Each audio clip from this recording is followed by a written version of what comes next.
ശബരിമല വിമാനത്താവള നിർമ്മാണത്തിനുള്ള നടപടികളിലേക്ക് കടന്നിരിക്കുകയാണ് സംസ്ഥാന സർക്കാർ. ഭൂമി ഏറ്റെടുക്കാനുള്ള വിജ്ഞാപനം പുറത്തിറങ്ങിയിട്ടുണ്ട്.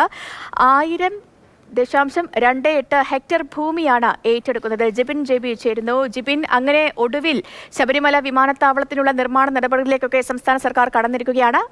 വിശദാംശങ്ങൾ പറയൂ.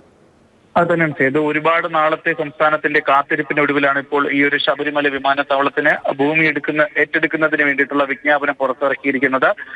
ആദ്യഘട്ടത്തിൽ 1000.28 ഹെക്ടർ ഭൂമിയായിരിക്കും ഇവിടെ ഏറ്റെടുക്കുന്നത്. ഇവർക്കെല്ലാവർക്കും ഈ 2013 ഇറങ്ങിയിട്ടുള്ള വിജ്ഞാപന പ്രകാരമുള്ള നഷ്ടപരിഹാരമൊക്കെ തന്നെ ഈ വീട്ടുടമകൾക്കും അതുപോലെ തന്നെ ബിസിനസ് സ്ഥാപനങ്ങൾ നടത്തുന്ന ആളുകൾക്കൊക്കെ തന്നെ ആ രീതിയിലുള്ള നഷ്ടപരിഹാരങ്ങൾ നൽകും. ഈ ഭൂമി ഏറ്റെടുക്കലിന്റെ ചുമതല ഇപ്പോൾ നൽകിയിരിക്കുന്നത് കോട്ടയം സ്പെഷ്യൽ തഹസിൽദാറിനാണ്. അദ്ദേഹത്തിന്റെ നേതൃത്വത്തിലായിരിക്കും ഈ ആദ്യഘട്ടത്തിൽ ഭൂമിയെല്ലാം ഏറ്റെടുക്കുന്നത്.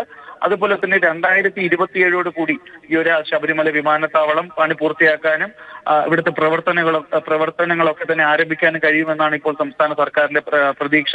എന്തായാലും ഇലക്ഷൻ മുന്നിൽ കണ്ടുള്ള ഒരു പ്രഖ്യാപനമായി കൂടി ഇത് കാണേണ്ടതുണ്ട്. എന്തായാലും സംസ്ഥാനത്തെ സംബന്ധിച്ചിടത്തോളം ഒരുപാട് നാളത്തെ ഒരു കാത്തിരിപ്പാണ് ഇപ്പോൾ പൂർത്തിയായിരിക്കുന്നത്. തീർച്ചയായും ജിബിൻ, വളരെ നാളായിട്ടുള്ള ഒരു കാത്തിരിപ്പ് തന്നെയാണ്. ശബരിമല വിമാനത്താവളത്തിനുള്ള നടപടികളിലേക്കൊക്കെ സംസ്ഥാന സർക്കാർ കടന്നിരിക്കുന്നു. ഭൂമി ഏറ്റെടുക്കാനുള്ള വിജ്ഞാപനവും പുറത്തിറങ്ങി. ജിബിൻ JB ആണ് വിവരങ്ങൾ നൽകിയത്.